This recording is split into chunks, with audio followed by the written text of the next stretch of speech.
Hi there, I'm Arnel Madrasa. I'm a teacher and blogger. So, if it's your first time to visit me here in my channel, I'd like to personally welcome you.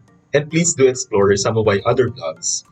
I'm also doing, other than book reviews, I'm also doing travel, food, and the teaching of writing. Basic thesis writing or academic writing. And so, let me start by giving you vlog note number one of this book. So, this is more of a narrative essay and that it is more of an extended narrative essay rather than a memoir. As you know, a memoir can be extensive in terms of personal life experiences or narration, but in this case, there is just that particular one particular aspect of Nolan Bushnell's life that is more into business, his work. So this is more of his narration about a work related subjects in relation to Steve Jobs is the genius behind the Apple brand. And so,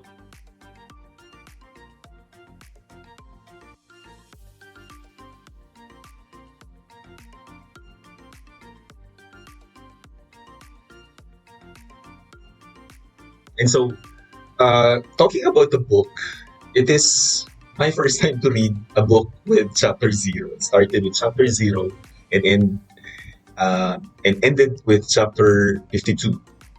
And that each chapter is composed only of 2 pages. And you would know why is this so. Uh, and I also observed that this book is a reflection of his being a businessman.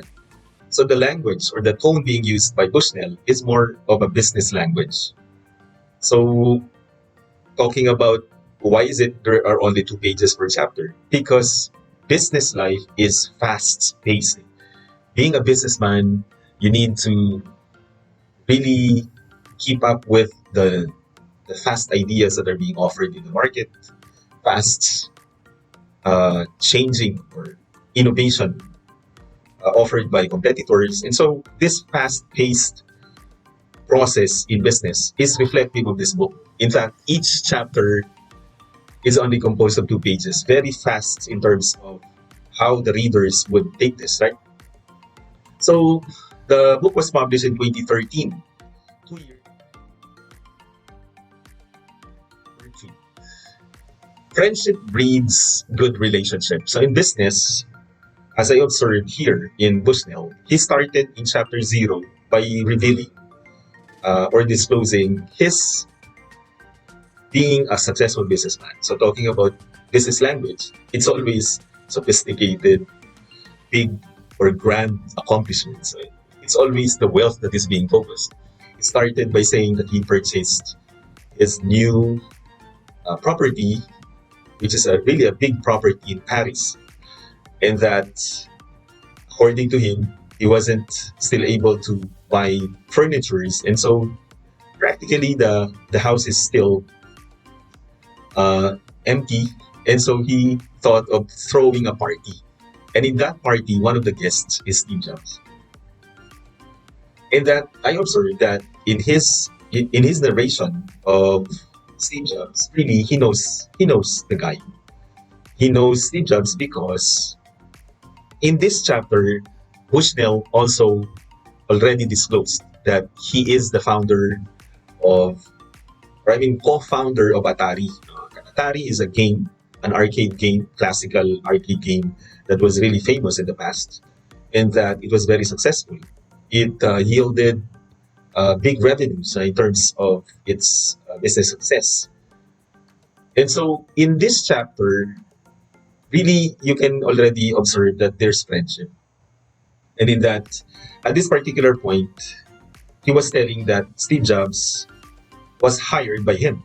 He hired Steve Jobs, and that he invited him over after how many years. And at this particular point in time, Steve Jobs was already very successful. And so here I noticed that there is that closeness. There's that, I feel that there's good relationship between them. In fact, he was offered the third ownership, third stock ownership. He was offered by Steve Jobs to own a share in Apple, but he turned down because he was not into the pressure anymore.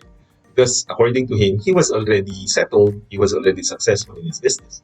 But if he accepted the offer of Steve Jobs, he could have been bigger. But as you know, Atari is not anymore that famous nowadays. But then during that time, it was really very successful. Now, talking about good relationship, or shall I say friendship, I would say that the mentoring is present. I feel that friendship will lead you to good mentoring. It's very difficult to mentor an employee if that employee is not your friend. So friendship is really important. As an evidence to that, this chapter is an evidence to their good friendship. Because if they don't have good friendship, then how can he invite Steve Jobs, a former employee, now a very successful businessman, in fact, the genius behind Apple brand, to go to Paris and and join him and attend, be with him during that big party. But other than the party, he was telling this, narrating. There was an event here in chapter one, or not chapter zero. First chapter is zero, and I'll tell you in a while why is it zero. That they're talking about always, no. There would always be a quality time. They would always be uh, spending quality time. For example, in this case, while they were in Paris, they were talking about ideas, finding time, have coffee, just like they did before, just like the old times. Steve Jobs would invite him over for a tea, and he would have a coffee uh, in his place. But in this particular chapter, Bushnell was narrating an experience about them having coffee. Then they were talking always about ideas, questioning. And so vlog note number two is time. So other than friendship, in business to become successful, to have time to really talk, have, have time to talk, have time to talk with your employee about questions, about possibilities. I observed that here they would always think of something that is impossible. Remember that in business, it's important really to think out of the box. They would always ask questions like, is it possible to do parachuting, to jump off the plane with a parachute in Paris? So this is one of the craziest, impossible ideas. It was before Tom Cruise did it, right? Tom Cruise did jump off the plane and then landed in Paris. But before Tom Cruise did it, Steve Jobs asked that question in Paris, talking about architecture, their plans already for the future of Apple company, right? And so you would see that, one would always have to spend time. So if you want to become a mentor to your employee, then you really have to spend time, as they always did before. The questioning part is there. There will always be in this book. I observed that there will always be questioning. Steve Jobs would always ask questions. What would happen in the future? What would my competitors be inventing? So he would always find time to talk with Bushnell and then ask questions. So questioning is part of the process of on how to become successful in the workplace, right? In fact, here, even if they are not co-workers anymore, even if Bushnell is not anymore his boss, and yet he still find time, to talk and to ask questions. He would always pose questions, and then Bushnell will try to offer his honest opinion. But most often than not, the answer is only being figured out by the one who is asking the question. So he would ask impossible questions, and in the end, he will be the one who will be finding the answer to that. But he just needs someone, to interact, to talk with, and that is his mentor, right? So there's mentoring process here, right? Uh, then vlog note number four. Number four, creativity is flexibility. You see, for the traditional businessman, the focus is really on the rules, right? So, talking about rules in the office, time, strict time in terms of entering the workplace. But in this case, I learned in this book that Bushnell was not into the rules. In hiring, in hiring employees like Steve Jobs, he would have to be flexible, and that is in being flexible. That is where you will be able to find your creative or creatives. The creatives like Steve Jobs was led to his office by that flexibility because part of Steve Jobs' demand, he was telling Bushnell, his employer, that he would prefer to work late. And so overnight, he would want to stay.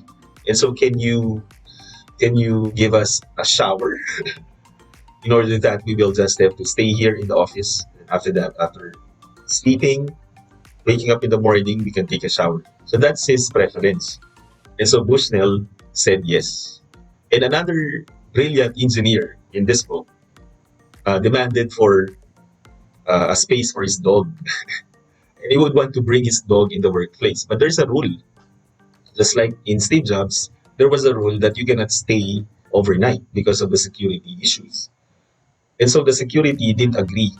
But then Bushnell agreed because he saw the creative in Steve Jobs. Okay.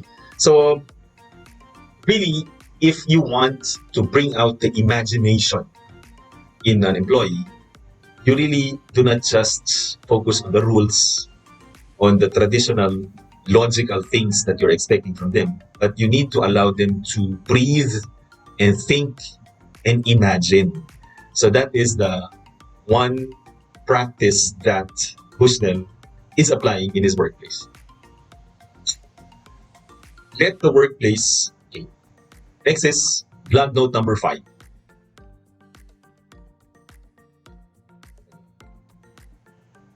Let the workplace advertise itself.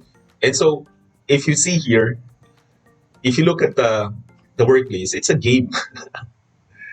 It's a gaming place. Gaming place. If you compare Atari before with Office, that is similarly structured. Google, look at Google Office. It's really very creatively designed. Some of them can play the office. Some of them can relax. They can. There's a coffee table. There's a cafe. You can even bring your bicycle. So same thing in Atari before. They push now try to structure it in a way that the employees can relax, can play. There's a Pong. That's the main game, arcade game of Atari, where if you go to the office, you can play. There's a free game of Pong because the Pong is their main product. That's their gene. That's their DNA, the Pong. The Pong, in fact, is their identity. It's the nature of the of Atari before. Okay. In fact, Black Note number six. Black Note number Pongs. In hiring, it's important that you need to be flexible in hiring your employees, and that this Pong is the very nature of the company. So the question is, if you're talking about Pong, what is the company's nature? What is the identity of the company? So he was telling here, Bushnell was really emphasizing that if the company is boring in its websites, sometimes a company would have a boring website. So you would already expect for a boring life. But if you check out a company that is very creative in its website, expect that it can be creative. That's the Pong. The Pong is like their identity, the Atari's identity, nature, practice, the wisdom of the company, in order that it can attract creative people because Pong is brought about by the creativity of the employees themselves. And the last one, flag note number seven. Number seven is passion. So passion for the job is contagious. So passion for the job is really connected with one's curiosity. And that curiosity is not something that is uh, learned in school, right? That curiosity will generate passion in you. And as Bushnell is telling us here, you don't learn this in school because curiosity, that is to find the unknown, to try to think of the unknown, to think out of the box, and try to discover something that is unusual, is something that cannot be learned in school because it is something that is considered an innate intelligence. And so, hire someone who is passionate rather than just looking at the documents for credentials. So ignore credentials, hire passionate, curious, crazy individuals. By crazy, I think what he means here is crazy in a way that that employee is thinking out of the box, not only thinking about the salary, how much he will be earning, his rights. He would only be thinking about the number of hours he will be working, and he would always be logical. An employee who is willing to think out of the box and wouldn't even think of the number of hours he's giving to the company. And so to establish this, to attract passionate individuals, to attract creative individuals, you'll have to also, as the owner of the company, reward them. So there has to be reward, there has to be throwing of parties, no? Celebrate after achieving a certain quota or achieving success in a particular product. He would always be throwing celebration. So more often than not, in Atari before, there will always be celebration. They will always have pizza party in the office. Okay, so now thank you for tuning into this blog. I hope that you learned something out of this book review. And I'm still planning to do more book reviews after doing music and also doing teaching of writing. Hopefully, I'll be doing book reviews later. More book reviews will be published soon. So thank you for, please offer comment and like if you like this blog, and then please do subscribe if you haven't subscribed to my channel yet. So again, this has been Ariel Madraso, now signing off. Bye. See you later.